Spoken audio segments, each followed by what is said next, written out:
Hey guys, welcome back to the channel, and for today's review we're taking a look at the Shinkocchou Seihou Kamen Rider Ryuki Masked Rider Ryuki. This guy is a long time coming. They did reveal that they're going to do a couple other figures from the line, or at least we hope they're going to do them and not just show them off. I believe Oja should be next, and that is one of my favorite Kamen Riders from the Ryuki series, or Dragon Knight for those of you who watched it over here in the States. But on the side of the box, it's par for the course, says the rider's name. On the back, you do have some poses you can get him into, him posing with his accessories. You do have, this up here, which shows his eyes lighting up. They do not light up in the way you might think, like with batteries and stuff, but there is an SHF upgrade kit for that. But you can light it up using lights in your house, which is cool. But anyways, let's crack this guy open and take a closer look. And here we have Ryuki out of the packaging and just initial impressions. I think he looks really good, way better than the original version of him. The proportions are better. Stylization is very clean.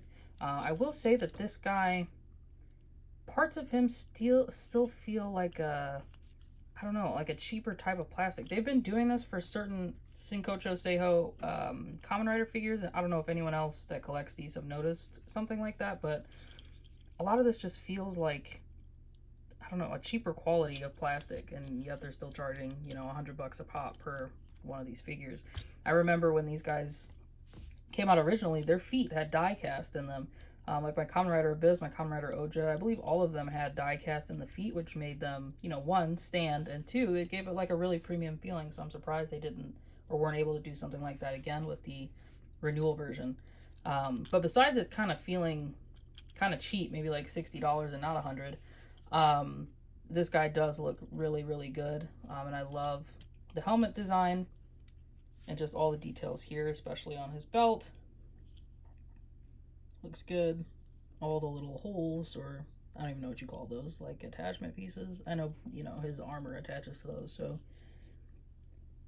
not sure what you call them though. But yeah, very simple suit design, but very nicely done here. So to get into his articulation, Ryuki can look up just a little bit. He looks down about that much, and you can see there, he does have a little bit of a gap in between the head and neck, but you're not going to get very much because of that.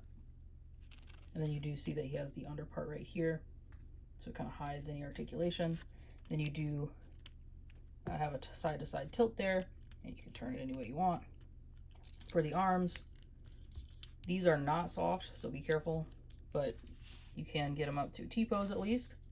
He does have a bicep swivel up here, and for moving forward in terms of any kind of crossed arms, well, not really crossed arms because you can do other things, but butterfly joint, he has one, but it doesn't really do anything.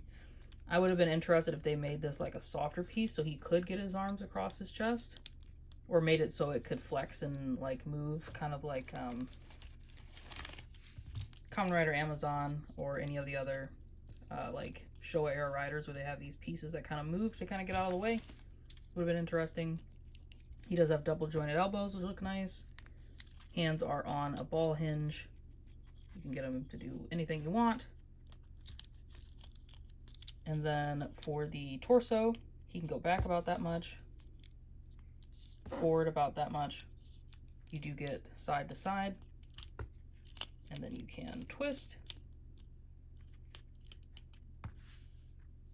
So a lot of good articulation there. For the legs, typical Shinkocchou Seihou hip articulation. This is not a soft piece for the crotch, so be careful with that. It's all red plastic though, so you don't have to worry about paint chipping. You can do the splits, no dangly bits, so it looks okay. He does have a thigh swivel, double jointed knees. This doesn't swivel up here, it's just kind of wiggly. But down here, he has like a swivel right below the shin.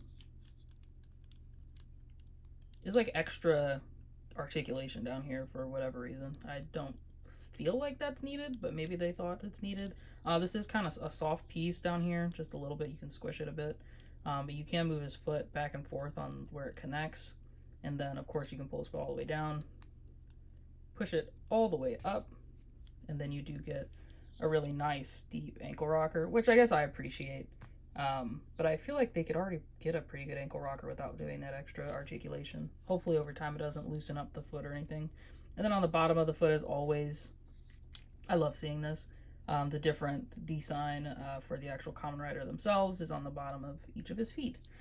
So yeah, this guy is going to articulate exactly the way you want him to, and you can do anything you want with him. You don't have to worry about being hindered in any way, even with that, you know, no butterfly joint movement towards the front. You can still get, you know, all the poses you need him to get into, especially, you know, a rider kick. So cool. One other thing too is that the belt still has the gimmick to where you can remove the card if it wants to come out. There we go. So yeah, you can see you can remove the card and then put it back in. That's the same thing that they had when they first dropped this line of figures for Ryuki. You could remove the cards, and then they had like a stack of cards that you could kind of like pull apart and put in their hands, which definitely got lost, but looks good. Let's take a look at his accessories now. So just like I was saying previously, this guy does come with the packet of cards from like way back in the day, where you can just pull out these cards and you can have him hold them, or you can, you know, pretend like he's putting them in this belt or his, I forgot what they even called this thing, but like a thing he puts on his arm, and like the arm piece kind of eats the card, and then, you know, he gets his attacks. But yeah, these are really cool, really nicely detailed for how small they are. Very nice. And then I might as well pull this up. I forgot what the name of this is. Haven't seen Ryuki in a long time, so if anyone knows all the names to these things, please tell me. But yep, you just attach it to his arm, he holds it, and all the Ryuki riders, I believe, have one of these, or at least something that they can use to like eat the cards and then do their attacks. And then he comes with the head for the dragon, which you can put on his arm there. You see a little ball joint in there. And then the jaw, I believe, articulates. Yep. And right now in Premium Bandai, they do have Drag Redder, like the full Dragon Up for pre-order, so you can do like his armor mode. And I'm debating on if I want that or not. It is like 110 bucks. And he comes with a slew of hands, so he has like some posy, attacky hands. He has like a splayed out palm hand, and it has really nice detail like in the palm there. Then on the back, pair of gripping hands.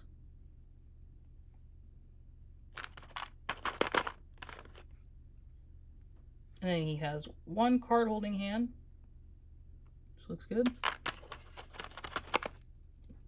This hand, which kind of looks like a, I mean, you can use it for whatever you want to, but kind of like a see you later hand, or a bang bang hand, or I don't know, you can use it as a peace sign if you want to. He does have another gripping hand, but this time the pinky's kind of out. And then he has one flat palm hand, so you have all the hands necessary to recreate any of his poses from the show. And then he comes with this piece right here, which, to be honest with you, I'm not exactly sure what this does. He does come with the instructions, so we can look and see. Okay, so it looks like this is for that like see-through light mode. So if you pull apart his helmet, we can see if we can do this on camera. It comes with like a silver one here where no light can get in. This is kind of a convoluted way of doing this. Let me see if I can just kind of do it without plugging it back in. So if you did that, and plug this in,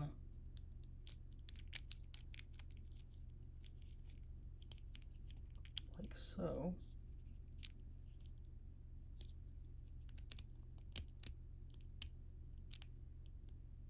Yeah, whatever. Anyways, when you put that in there, now you are able to, let me see if I can actually like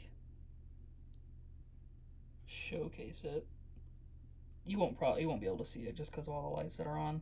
But when you do that, whatever light you shine through it will now project out the front of the eyes. So if it was in a really dark room, you'll be able to see that a lot better. But yeah, I mean, I guess it's fine. I still brought the SHF upgrade kit because I don't have time to do that. And for example, I don't know if this will show up on camera, but this guy has the S.H.F. upgrade kit, so when you tap the top of his head, if I turn this light off, yeah, you can kind of see that there's a light in there. So like this is what I would prefer, like with a battery, have the lights in there. But yeah, that's one way to do it with this figure. Then he does come with this piece here, which again, not 100% sure what this is supposed to be for. I completely forgot in the show what this is supposed to be for, and even the instructions don't really tell you what you do with this, but it exists, so there has to be some reason for it. If anyone knows, let me know down in the comments below. And then as his final accessory, he gets his sword, which looks really, really nice. Has that bottom piece there that mimics the little ports on his outfit. Really nice paint sculpt, paint and sculpt. Has a little dragon down there too, which is a really nice attention to detail. This is sharp, so be careful with it. But yeah, that's all the accessories that he comes with. I don't know what else he could have came with besides the dragon itself, which they are making currently, so you can currently pre-order that on Premium Bandai if you want to. But yeah, I think it's very good. Again, I'm not a crazy fan for like the light piping thing, but I mean, it's cool, so you can definitely do it, and just have them displayed that way for the foreseeable future, really. So I don't think there's anything else that like there could be that kind of goes with this figure. I'm still trying to figure out what this piece actually does. Like, it doesn't look like it does anything for the figure. I guess, maybe that's what it's for. So in the instructions here, it tells you to put on this other piece. So you actually have to keep the head, like the back of the head, exposed like this, and then shine the light down into it, which makes sense because you're not going to be able to get the light in there any other way. I just think that that's kind of stupid now that I know like actually how that works. I'm not a fan of that. If you guys are, let me know down in the comments below, but I'm really not a fan of just having the head exposed up there and you have to shine a light down into it to get his eyes to go, because it's not going to happen every time, and they don't hold, like the plastic's not going to hold like a light charge or anything like that. Honestly, I think it would have been better if it was like if they want to do a cheap version, like a glow in the dark experience where you just kind of charge the eyes in the front and then when you turn the lights off, he glows, which, you know, I think would have captured the same effect. But yeah, so very interesting engineering. Not for me, definitely won't be doing that. We'll just be swapping it out with the S.H.F. upgrade head, and go from there. But yeah, let's take a look at some size comparisons now. For size comparisons, here's Ryuki standing next to the Daima Vegeta, Adult Vegeta, and the S.H.Figuarts Bakugo figure. He's pretty tall. Most S.H.Figuarts Shinkocchou Seihou figures are. So he does stand pretty much the same height as Bakugo, and he does stand taller than Vegeta. And then if you wanted to mix and match, you could have him with the Jada Toys line. So the Jada Toys Street Fighter Cammy here, and then the Lightning Collection Dino Thunder White. If you wanted to mix and match, you definitely could. He is shorter than the Lightning Collection figures. They are pretty tall, but he does stand a little bit taller than the Cammy here. Again, for some mix and matching, here he is standing next to the Storm Arena Ken figure and the Mezco Toon Turtles Leonardo. He is shorter than the Jada Toys line, and he is taller than the Mezco Turtles, if you wanted them to hang out for some reason. And then here he is standing next to two other Kamen Rider figures, the Shinkocchou Seihou Amazon, and then I believe, I forgot what this Geats form is even called, but it's you know, a character from Geats in like his ultimate form, the Tanuki form, but like samurai or shinobi. I forgot what it's called. It's slipping my brain. But this is how he scales next to them. The Geats line was taller than normal for some reason, and I don't know why that was. But he is a bigger figure, so he does stand taller than Ryuki here. But Ryuki and Amazon stand pretty much the same height, and they're both renewal figures, so you can definitely mix and match lines there. Last but not least, if you want to hang out with your Marvel Legends, here he is standing next to a Marvel Legends animated series Spider-Man and a Marvel Legends Iron Man. I think that he's going to fit in pretty well. He's tall enough. He's not as tall as a Marvel Legend, but he is pretty tall, so I think you could definitely pull something off. So for my final thoughts, I like this guy, but I do think that Tamashii Nations needs to decide when they're going to use like this cheaper plastic versus like a more expensive, heftier feeling figure. I think this Amazon feels a little bit more like premium than this guy, just because like the plastic differences. So I wish they would make up their mind on that, especially for how much you pay for these guys, and they are premium Bandai exclusive. They're not just ones you just pick up from the shelf. I also don't like that light piping feature. I don't want to have this back piece exposed and just shine a flashlight into it to look at it. I think that's kind of silly. Like, how often will you do that? Something with like the glow-in-the-dark paint would have been a better option. But overall, like, other than those things, the accessories are great. The articulation is great. He definitely looks way better than the original version. The proportions are immaculate. So yeah, definitely another great outcome for the Shinkocchou Seihou line. Look forward to them finishing the Ryuki guys as they continue along. Hopefully more get commercialized, including all the villains and stuff like that. So yeah, let me know down in the comments below what you guys think. And let me know who your favorite Ryuki rider is and who you hope that they'll renew next. As always, guys, thank you for watching. Take care and have a great rest of your day.